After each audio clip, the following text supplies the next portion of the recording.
ईमानदारी का पालन बहुत बड़ा गुण। ईमानदारी से अपने कर्तव्य का पालन करना बहुत बड़ा गुण है। जो हमारा कार्य है पूरी पारदर्शिता से हम करेंगे, पूरी ईमानदारी से करेंगे। सेवा धर्म का पालन, अपने कर्तव्य कर्म का पालन। पृथ्वी कितनी ईमानदारी से अपनी कक्षा में घूम रही है। सारे ईश्वर के पदार्थ, ईश्वर की अनंत शक्तियां निरंतर सेवा में निस्वार्थ भाव से पूर्ण ईमानदारी का पालन करते। पूर्ण जिम्मेदारी, पूर्ण ईमानदारी श्रेष्ठ जीवन, आध्यात्मिक जीवन का लक्षण है। हम पूर्ण जिम्मेदारी लेंगे और केवल पूर्ण जिम्मेदारी नहीं लेंगे, हम पूर्ण ईमानदारी से काम करेंगे। ऐसा संकल्प लेता है एक साधक। जो कुछ भी कार्य दिया जाए वो पूरा ठीक करके देगा और पूरी ईमानदारी से कहेगा। इधर उधर कुछ नहीं, जो है पूरा साफ मामला है। पूर्ण जिम्मेदारी और पूर्ण ईमानदारी, कोई लापरवाही नहीं और कोई बेईमानी नहीं। ये आध्यात्मिक जीवन का सूत्र है। अध्यात्म में यही सूत्र है। नहीं तो बैठेगा साधना में तो घुमाएगा वही, इतना तो गड़बड़ कर दिए, मन कहाँ रुकेगा साधना में, तो गड़बड़ में चला जाएगा उसका।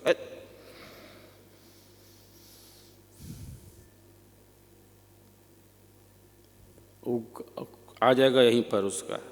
जो गड़बड़ किया रहेगा वही बैठेगा तो पहले उसी में आ जाएगा, सब मामला बिगड़ जाएगा इसका। साधना में आगे बढ़ना तो पहले जीवन पूर्ण ईमानदारी के साथ आगे बढ़ाना पड़ेगा। जहाँ बैठेगा साधना में कुल आने लगेगा पहले ही। इसीलिए सेवा को प्रथम कहा गया। निस्वार्थ भाव से अपने कर्तव्य का पालन करना ये अध्यात्म में प्रथम है। इसीलिए प्रथम है क्योंकि साधक का जो जीवन है वह अध्यात्म में गतिमान रहे, इसलिए सेवा प्रथम कही गई। कल मैंने संभवतः कहा था, ग्रहण करे कम दे ज़्यादा, डिमांड कम सप्लाई ज़्यादा। कल मैंने कहा था, आज पुनः दोहरा देता हूँ शब्द को। हम शरीर में हैं, समाज में हैं, संसार में हैं, तो हमें तो कुछ ग्रहण करना पड़ेगा, ग्रहण करेंगे ही। जितना आवश्यक हो कम से कम ग्रहण करें, लेकिन हमारे पास ऐसी युक्ति हो, ऐसा विचार हो, ऐसा श्रम हो कि हम दें ज़्यादा से ज़्यादा, ग्रहण करें कम से कम, जितना कम में हम ग्रहण कर सकें, लेकिन देने में नंबर 1 फर्स्ट दें, सबसे ज़्यादा। देश के लिए उपयोगी सबसे ज़्यादा हों, समाज के लिए उपयोगी हम हों, सबसे ज़्यादा समाज के लिए उपयोगी हम हों। समाज से ले कम से कम न्यून से न्यून ले, हम कम से कम लेना तो पड़ेगा।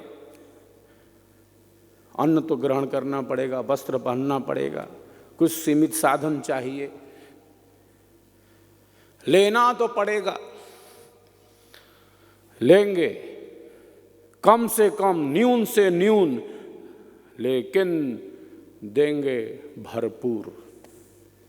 समाज, देश, राष्ट्र, विश्व के लिए उपयोगी होंगे सबसे ज़्यादा। ऐसा प्रयत्न करता है एक साधक, ऐसी ही कोशिश करता है एक साधक। जब इस चिंतन में रहता है, जब केवल अपने स्वार्थ में डूब जाता है, कोई साधना करेगा नहीं वो, और न कर सकता है। जहाँ केवल अपने स्वार्थ का चिंतन आया, ऐसा कर लेंगे, वैसा कर लेंगे, ऐसे 3-5 कर लेंगे, उधर से ऐसा मिला लेंगे, जहाँ खुराफा सोचने लगा, बस समझो कि इसका काम बिगड़ गया। ऐसा बैंक में पैसा जमा कर लेंगे, अपने नाम से खाता खोल के इतना पैसा बढ़ा लेंगे।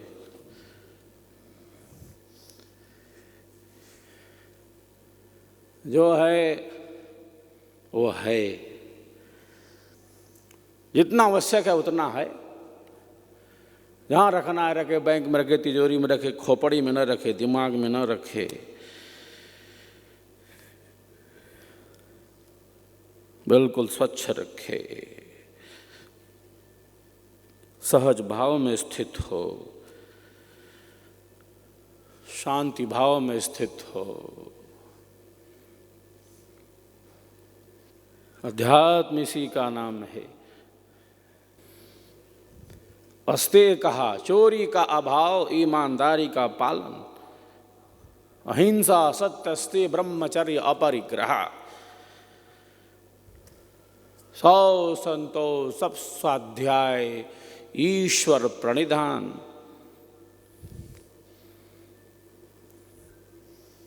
केवल शरीर और संसार में ऐसा कर लेंगे, वैसा कर लेंगे, कर लेगो तो कर लेना, लेकिन उसी में डूबे रहोगे और कोई कार्य नहीं तुमको। भौतिक उन्नति होनी चाहिए, धर्म पूर्वक, परिश्रम पूर्वक, पुरुषार्थ पूर्वक, ज्ञान पूर्वक धन का संचय करना चाहिए। वेद की वाणी कहती है, एक दो हाथों से क्या कमाते हो, शतहस्त समाहर, शतहस्त समाहर सहस्त्र हस्त संकिरा। एक दो हाथों से क्या कमाते हो, सैकड़ों हाथों से कमाओ, सैकड़ों हाथों से कमाओ और हजारों हाथों से बांटो, हजारों हाथों से बांटो। केवल स्वार्थ में नहीं जी सकते, केवल स्वयं के हित का चिंतन नहीं कर सकते, सबके हित का चिंतन। ये अध्यात्म नीति है, ये योग नीति है, ये भारत नीति है। विश्व परिवार है यहाँ, वसुधा कुटुंब है यहाँ, पूरा विश्व परिवार है यहाँ। मैं और मेरा नहीं, सब मेरे, अपनों के लिए जीना, सबको अपना समझना, ये सेवा भाव अध्यात्म की शुरुआत है।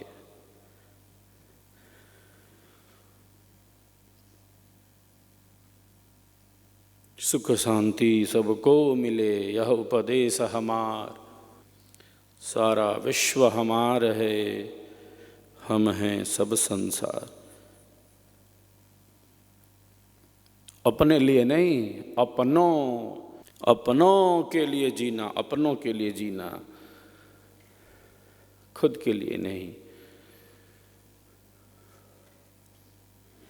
तो हमारी संस्कृति त्याग में प्रतिष्ठित है, हमारी संस्कृति सेवा भावना में प्रतिष्ठित है, तो सबके लिए जीना सिखाती है। अयम निजः परो वेति गणना च लघुचेतसाम उदार चरिता नाम तु वसुधैव कुटुंबकम। कुटुंब है कौन? वसुधा कुटुंब है, वसुधा ही कुटुंब है। भारत का यह संदेश जहाँ विश्व परिवार है, तो अपनी शक्ति का उपयोग करते हुए, अपनी आवश्यकताओं को देखते हुए अपनी शक्ति का उपयोग सेवा कार्य में करना। जो कुछ भी है हमारे पास, मूल में वह ईश्वरी कृपा का ही आधार है। ईशावास्यमिदं सर्वम, मूल में ईश्वर है। वृक्ष गबहु नहीं फल भखे, नदी न संचय नीर, परमारथ के कारणे साधुन धरा शरीर। वृक्ष अपने फल को कभी स्वयं नहीं खाता, नदियाँ अपने जल को कभी स्वयं नहीं पीती। जो महापुरुष होते हैं वो सबके लिए जीते हैं, सबके हित का चिंतन करते। महाजनो ये न गतः स पंथः, मार्ग वही है, रास्ता वही है।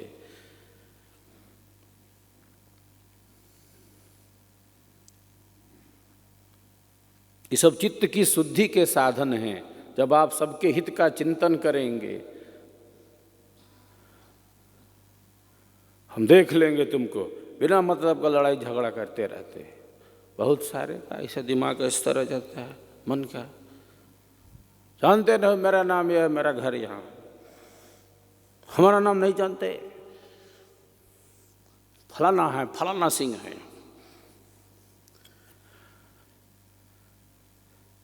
दो व्यक्ति आपस में लड़ते हैं, दो व्यक्ति आपस में लड़ते हैं तो क्या कहते हैं? तो कहते हैं कि आदमी बनो, मनुष्य बनो, मनुष्य बनने की सलाह देते हैं। वो किसी दूसरे को थोड़ी कहते हैं, किसी अन्य शरीर वाले को, कि मनुष्य बन जाओ।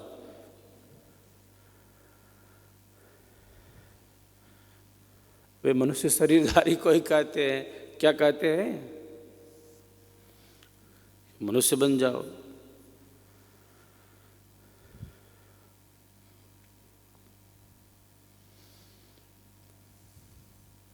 शरीर की दृष्टि से, शरीर की दृष्टि से दोनों मनुष्य हैं। और क्या कहते हैं?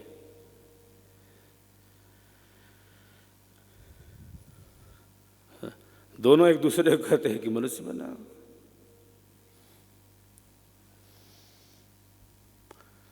शरीर, मानव शरीर से भिन्न दूसरे किसी अन्य शरीर वाले को तो कहता नहीं कि मनुष्य बन जाओ। किसी घोड़े को तो कहता नहीं कि क्यों तुम घोड़े की योनि में हो, क्यों तुम घोड़े के शरीर में हो, तो मनुष्य बन जाओ।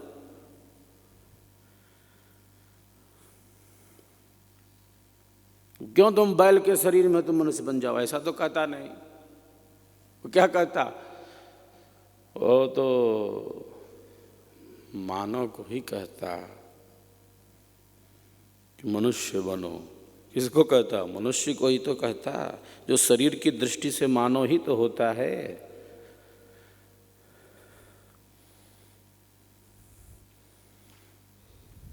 तो मानवता कितनी बड़ी वस्तु है।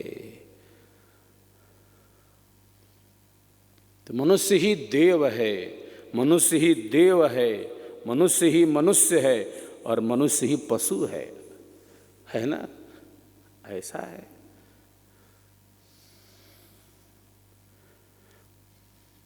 एक पशु मनुष्य, मनुष्य मनुष्य और देव मनुष्य, एक ही मनुष्य में तीन मामला है। मनुष्य एक,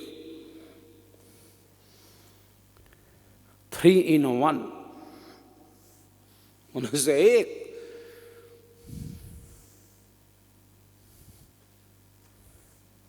और अपने गुणों से, अपनी क्रियाओं से, अपने आचरण से, अपने व्यवहार से कितनी विभिन्नताएं।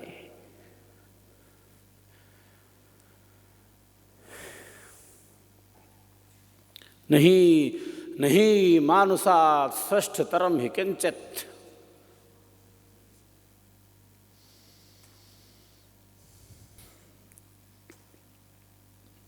मनुष्य से श्रेष्ठ कुछ अन्य नहीं, ये देव हो जाता है। तो पशुता के भी गुण हैं, मनुष्य के भी गुण हैं, मानव धर्म है, और केवल मानव धर्म ही नहीं, देव धर्म है, श्रेष्ठतम धर्म है, ईश्वरीय धर्म है। तीनों हैं इसमें, केवल एकमात्र मनुष्य में है, जिसमें अनंत विकास के साधन हैं, उन्नति के साधन हैं और अवनति के भी, दोनों मौजूद हैं। जहाँ वही मनुष्य है।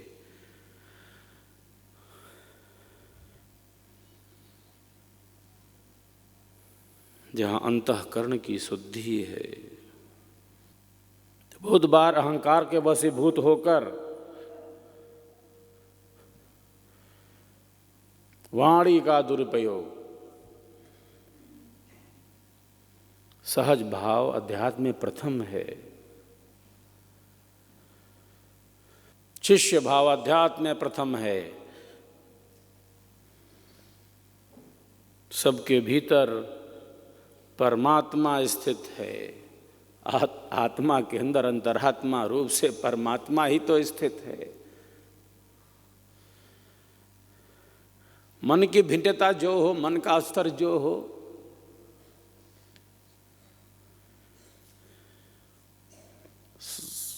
गुण अवगुण हैं सबके भीतर।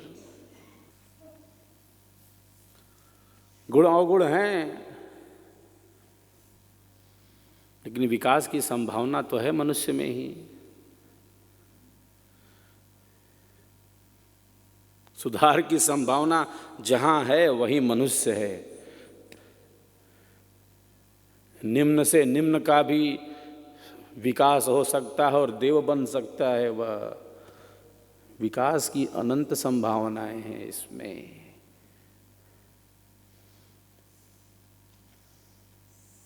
अंतःकरण की शुद्धि की संभावनाएं हैं इसमें।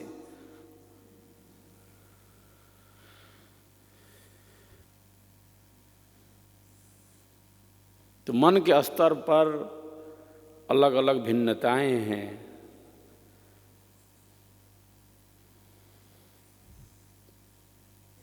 लेकिन हम मन का स्तर तो देखते नहीं हैं, हम धन का स्तर देखते हैं।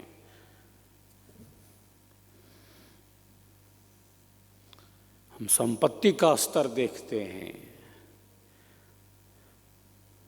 वर्ण का स्तर देखते हैं, क्षत्रिय ब्राह्मण क्षत्रिय वैश्य शूद्र का स्तर भी देखते हैं। अध्यात्म में इसका कोई लेना देना महत्व नहीं, महत्वहीन बातें हैं ये सब। अध्यात्म में केवल आत्मा देखी जाती है और कुछ नहीं। मानसिक स्थिति, मन का स्तर, बुद्धि का स्तर देखा जाता है, अंतःकरण की शुद्धि देखी जाती है और कुछ नहीं, लेना देना नहीं। आत्मा की कोई जाति नहीं। आत्मा न क्षत्रिय न ब्राह्मण न वैश्य न शूद्र। आत्मा आत्मा है और आत्मा के अंदर परमात्मा स्थित है। और धन तो अंतःकरण का धन है, अंतःकरण की शुद्धि का धन है। और जो अंतःकरण की शुद्धि में ज़्यादा धनी है वही धनी है। जिसका मन जितना शुद्ध है उतना बड़ा धनी है वह। जिसकी आंतरिक शुचिता जितनी अधिक है